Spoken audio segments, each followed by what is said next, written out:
Hey there, this is Spanky the Driving Dude with All Things Driving. Thanks for playing today. Oh, I got a good one for you today. Let's talk about your new teen driver. Let me first off saying that I've done a couple episodes now.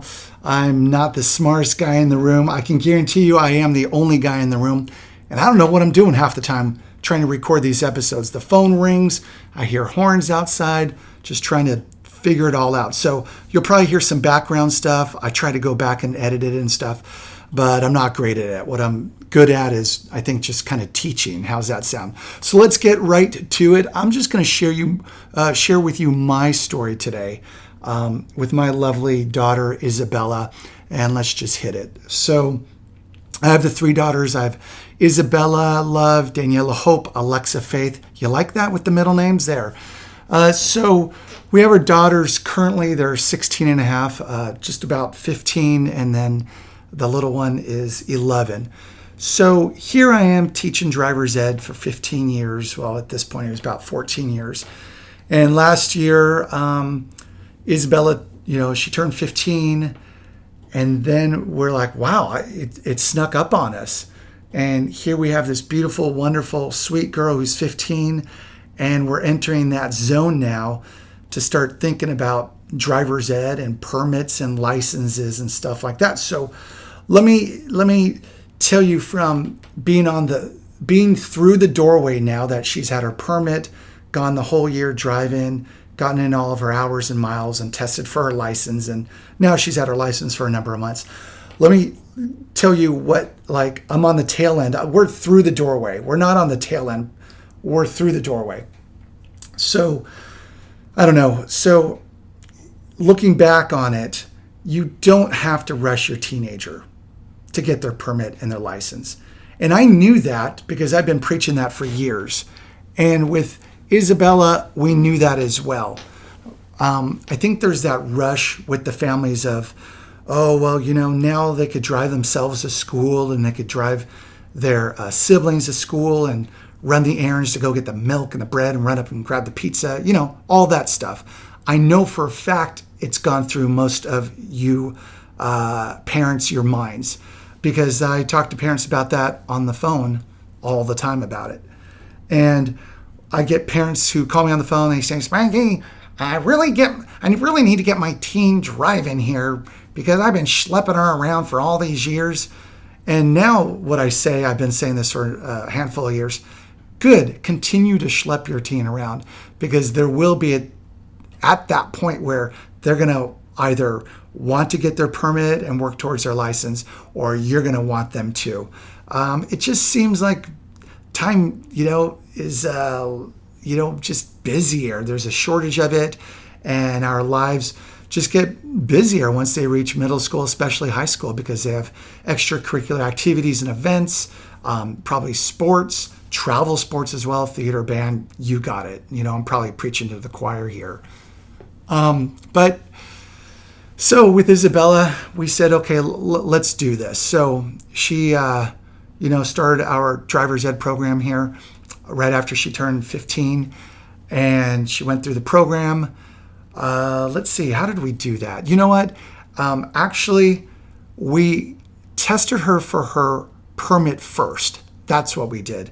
She turned 15 in January, and I went through the manual with her. There was a really great, there's an online, it's tn.gov, which is where we send all of our parents to, so that they could take the permit practice test online, and sat down with the manual with her, and we went over everything very thoroughly. And then a month or so later, we took her up to the DMV. It was a rainy day, I remember that, and we just had to walk in the door. And we walked in the door, grabbed a ticket, grabbed a number. We weren't allowed the luxury of an appointment. You can't do that just to get your permit. So we got online, and start to finish, we were probably in and out in an hour and a half, maybe an hour and 45 minutes. And that was to fill out the paperwork, have her test for her permit, do her eye test as well. They just test her vision. And then took her permit test. She passed. I think she missed 3 or 4. In fact, a few of those questions on the permit test, she came back and she's like, Father, Mother, a couple of those questions, they were worded very weirdly, very different than maybe the driving manual or the permit test online. Nevertheless, even with us studying with her and going over as much of the material as possible, she still missed 4 because there were a couple questions that she said she didn't remember either seeing in the manual or on the permit practice test, or maybe it was worded differently. So my first piece of advice is definitely work with your teenager in helping them study, because you've been driving for years, maybe even decades. You know the law. Most of you do, unless you moved from out of state, and some of the laws here in Tennessee are different from your state. But help explain things to them, help break down things. I've noticed that a higher percentage of teenagers pass that permit test on their first attempt when the parents go through the material with them prior to testing. I did have one mom. She calls me up and she says, "Spanky, my son, he's failed that permit test 3 times now. So I decided to call you and get some help. What should I do?" And I asked her, I said, "Hey, Carol, have you sat down and gone over the material with Junior?" No. I think he needs to take personal ownership of this. And if he fails, he's just going to have to learn from that. "Carol, aren't you taking him up to the DMV each time to fail?" "Well, yes." "You have to take off of work to do that?" Yes. Isn't it a lot of time each time you go?" "Why, yes, it is." I said, "So why do you want to continue putting yourself through that sanity, or rather insanity, because you want him to learn a lesson and take ownership of it and do it on his own?" This is your time to really spend with your teenager, Carol, in helping him walk through this process. Yes, I totally believe in personal ownership of his driving, but I mean, he's got to get up to the start line. And so she understood what I was saying. Yes, I never heard from her again. What can you do? You can lead somebody to the water, but you can't make them take a shower with it, right? I guess.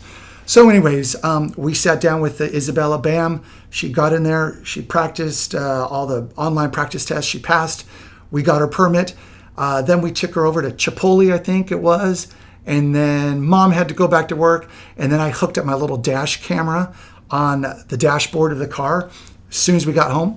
And I said, "You know what? Let's go driving." She goes, "What?" I said, "Come on, sweetheart, let's go driving. Come on." She's like, "I'm afraid to." I said, "We'll stick around in our neighborhood in the subdivision." So I was determined not to touch that extra brake pedal that I have in the driver's ed car. Why was I determined? Because you parents out there don't have an extra brake pedal.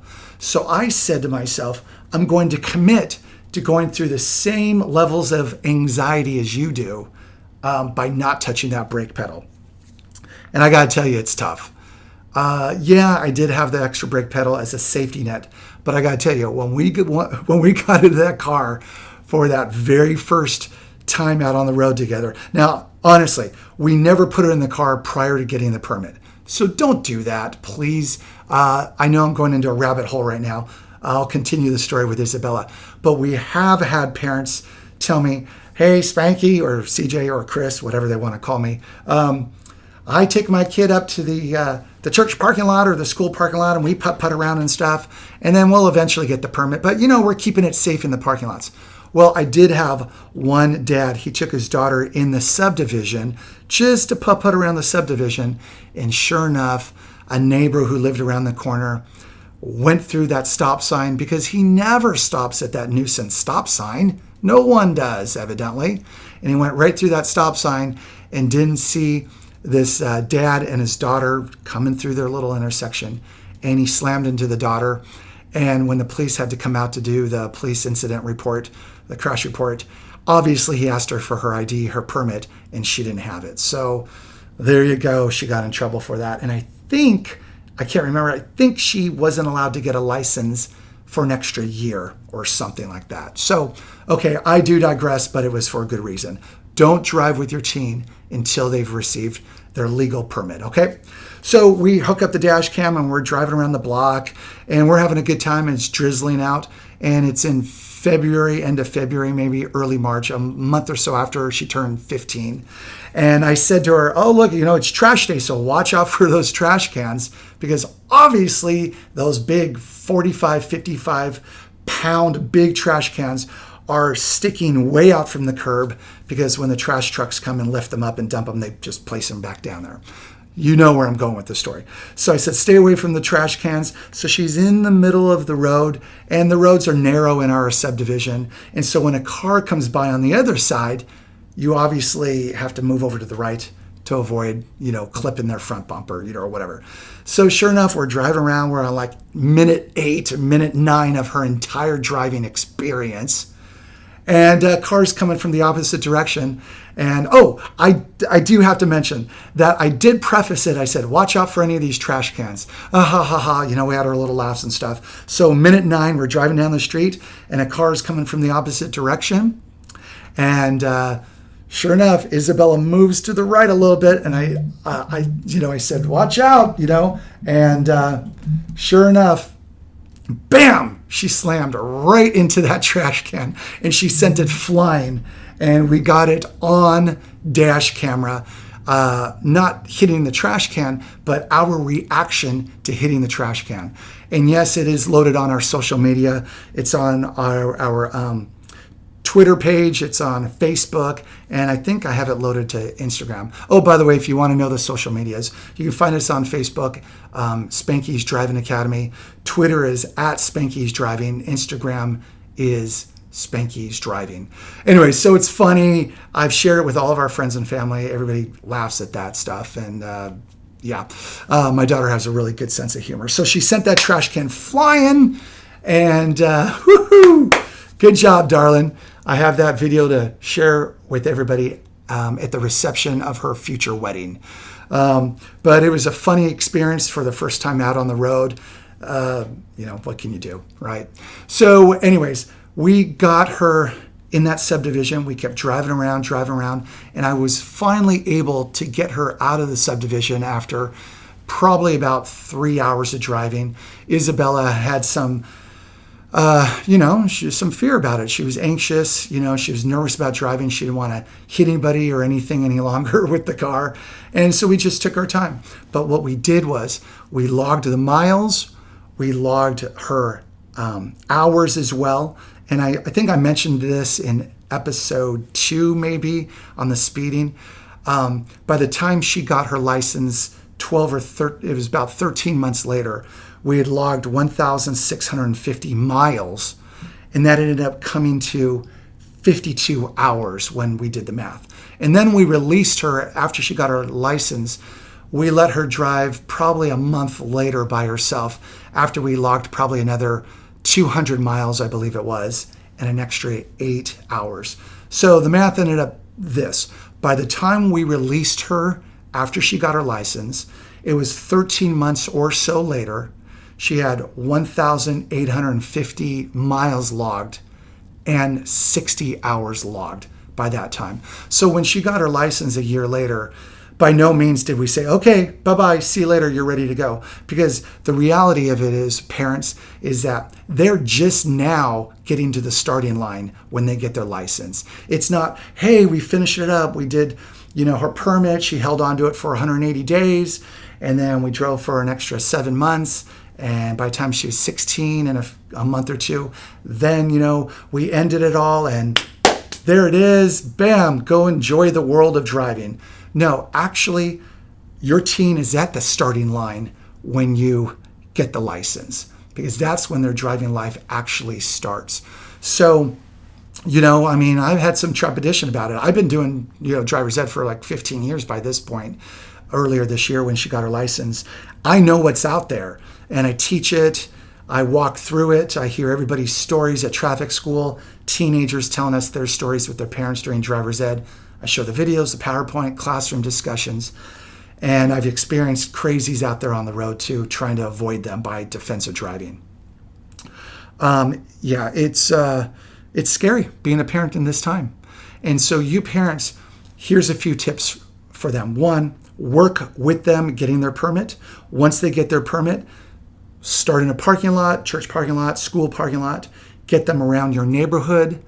And then once they have 100 miles, then we will come out and drive with them so that we could do some really good work with them and drive everywhere around the county. So that's a firm rule that we have here at Spanky's, that if we partner with a family and their teen joins our program, they have to log 100 miles driving with their family prior to us coming out. A month or so ago, I think I mentioned this in a previous episode, I got out there and I drove with this sweet girl only 14 miles in 2 hours, and we could not get her out of her subdivision. And then I had to drive her over to the school parking lot and just do, driving around the lot. So work with your teenager. That way, when we come out, we could drive. The goal is 25 to 35 miles that we want to drive with them on their first driving lesson. But lately, I've been getting over 40, 42, 44, 45 miles on a first lesson with a teenager. And we're driving all around the county, doing hills, curves, back roads, a ton of intersections. And it's really helped the process because the parents are the true heroes in the situation. So it's really helped the process when the parents start logging the miles right out of the chute, Also, pull out your calendar, make a plan to drive with your teenager. If you don't look at the timetable, the hours and the miles can really get away from you. And here's an example.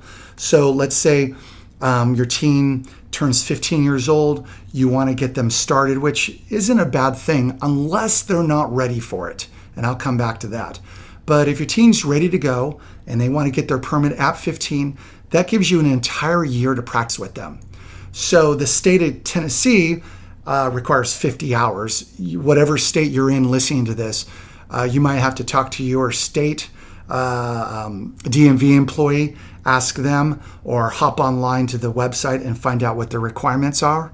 But here in Tennessee, it's 50 hours. So if you're driving with your teenager 1 hour per week, that's going to take 50 weeks. That's basically a year. And if you go 2-3 weeks without driving with them, well, then you've lost 2 or 3 hours. And you could see how now you're behind. And then you miss another 2 or 3 weeks driving with them because, I'm tired and my son has band practice or my daughter has lacrosse or whatever it is. You could see how all that time can get away from you. And then you go away for a weekend, the holidays come around, blah, blah, blah. You see where I'm going. And then pretty soon, you're saying to yourselves, well, my teen turns 16 in 4 weeks. And we've only done 31 hours of driving. And then your mind starts to compromise, And then you say, well, they're pretty good right now with 31 hours. And then you throw out a few extra hours and you're at 34, 35. And then you're thinking, that's okay for my daughter to go test for her license. She's good enough. And then a couple of things happen. One, either she fails a driving test because she doesn't have enough experience, or 2, she passes a driving test, but she's not fully equipped to be out there yet. And her defensive driving skills are lacking because you didn't put in those extra 16 or 17 hours. So it's really important that you don't compromise on this. Really make a plan with your teen. And like I said, the miles to me is more important. The hours will follow if you put in the miles, because miles, for the most part, is quality, where the hours, in my humble opinion, is quantity. Anybody can put 2 hours in your subdivision, in your neighborhood, or a parking lot, but it might only add up to being 7 miles. So you could say, oh yeah, I drove with my daughter, 3 hours last weekend. Really, where'd you go? Well, it was only in the church parking lot. Well, wow, your teen's eyes are probably rolling up in their head because they're so bored doing figure eights, around, Pastor Callahan's car or something like that. Don't hit the car, right? So really put in those miles, log everything, whip out notebook paper, even write down the time of day. Was it day or night? In our state here in Tennessee, we're required 10 of those 50 hours have to be at nighttime. And Isabella Love, she got a lot of nighttime driving hours. We made sure of it. So put in nighttime hours, put in the daytime hours, but mostly the miles. If you put in the miles, the hours will follow. You know what will really help you also is when your teen is a passenger in your car and you're driving him or her around, have them put down their phone and watch how you drive and how you drive defensively as well. This is really going to help them because when they're behind the wheel, they're going to have to use some of those skills. So be teaching them as well. Let them know where you're looking. Let them know why you're keeping your distance behind the vehicle in front of them. Stuff like that. That's really going to help. Now, with Isabella, I didn't always drive with her in the driver's ed car. We have a Tahoe, and we also have an Expedition. I think the Tahoe is a 1999. It's my little rehab truck that I've been working on. It's looking good these days. And then we have an '08 Expedition. So it doesn't really have all the bells and whistles on the Expedition. But Brenda, the babe, she drove with Isabella quite a bit in one SUV, and I used the other as well. And they didn't have brake pedals on them. But it was very important for us to teach her how to drive in the SUVs because they're higher up, they're bigger, and we wanted her to feel what it was like to drive a smaller car versus a larger, vehicle as well. And that's really important. And for you parents who have a lot of anxiety driving with your teenager, here's my advice. Chew on gum, taffy, beef jerky, suck on a lollipop, Tootsie Pop, whatever you could do. Put something in your mouth. One, it'll shut you up so you don't keep screaming at your kid. Some of you out there are doing that. Two, it acts as a distressor. And many of the parents who I give that advice to have come back to me and told me it actually really works. Suck on mints or something like that. Whatever you could do, because I know you're reaching for that invisible brake pedal. Some teens have called it the fake brake. My mom's always reaching for the fake brake, trying to hit it. Or you're reaching for that scream handle that you have as well. But please, whatever you do not scream at your teens. There are parents out there who, him and Han, and they're making sounds like they're, having a convulsion or something like that. Or, mom's in labor or something like that. I don't know. But do the best you can just to remain at ease in your Zen mode, peaceful mode. Just do your thing and encourage your teenager. What will really help you is if you do commentary driving with your teen. What's commentary driving? It's where you ask them to say out loud the things that they see. Red lights, the speed limit, a biker, coming up on their left in their left mirror, bicyclist running across the road illegally, joggers on the side of the road, whatever it is they see, have them say it out loud. And sometimes you're going to just have to flat out ask them. Say, darling, what do you see up here? Oh, I see a jogger on the side of the road. Great. Does that tell you we need to move to our left a little bit to give them more space? Yes, I think that's a great idea, Dad. Great. Why don't you move to your left a little bit and give them some room? Stuff like that. So really have them talk out, speak out, commentary driving, whatever they see on the road. It's really going to help you in your anxiety level. It helps them also with their processing because when they speak it out loud, they're more likely to process it. I've had teenagers where, during their driving lessons, it's been silent in the car for 15, 20 seconds, which isn't necessarily a bad thing because I don't want to distract them with tons of convo the whole time. But I don't know what's in their head during that time period. And for all I know, they're thinking about homework or they're extremely tired. They have some anxiety because they got their report card today, or they're thinking about their social media or what they're going to do tonight. And they're not necessarily processing that yellow/red light that's coming right upon them. So I've had that happen where it's redder than red and they are not slowing down for it. And I have to say, what do you see up here? What do you see? Light? Yeah, what color? Oh, it's red. And all of a sudden they're applying their brake. So have them speak out loud, say what they see coming up or what they see on their left or right, or even in their rear view mirror. They could say, Dad, there's somebody right on my butt. And so you look around, you see that they're tailgating your own teenager. So that way they know, not to brake check them or not to speed up and break the speed limit, but just to be aware. And if they have to, smog one lane to the right. What is smog?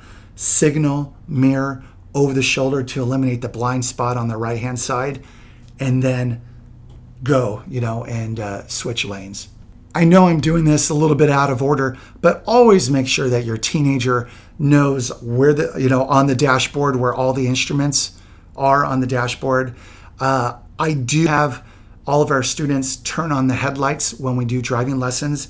Yes, even if it is during the day, because the studies show that if you have your headlights on during the day, other cars can actually see your car a little better. And that's why you'll probably see motorcycles with their headlight on during the day as well, because they want to be seen. Very important. So that little tip, make sure your teen is driving with their headlights on all the time. Make sure where they know everything is on the instrument panel.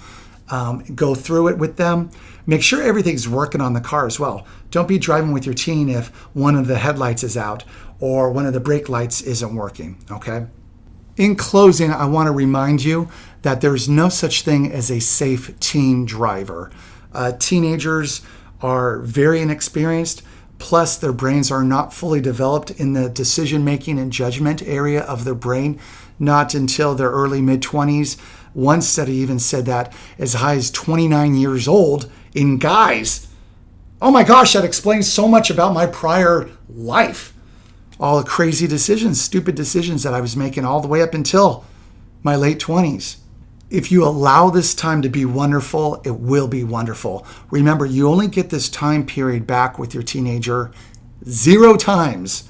So this is it. You only get one shot at it. And, they're going to be coming back to your house when they're 25 years old, having Thanksgiving dinner. And there's a great chance that their driver's ed experience and that year or so that you spent driving with them, those stories could be glorious, or they could be horrible stories for them to reflect back on when they're 25 years old. So let's hope that Thanksgiving, 10 years from now, they're going to be going, oh my gosh, remember, Mom, that time that blah, blah, blah happened in the car? And oh yeah, that's right, sweetheart. All that stuff. So you want it to be glorious. So remember, predetermine, love on your teenager, encourage them, build them up during this process. It's up to you. You are the true hero in this situation. I hope some of the stats and my story and some of the other stuff has helped you today, and really appreciate you tuning in. I am Spanky, the driving dude with all things driving. Rock on and rock steady.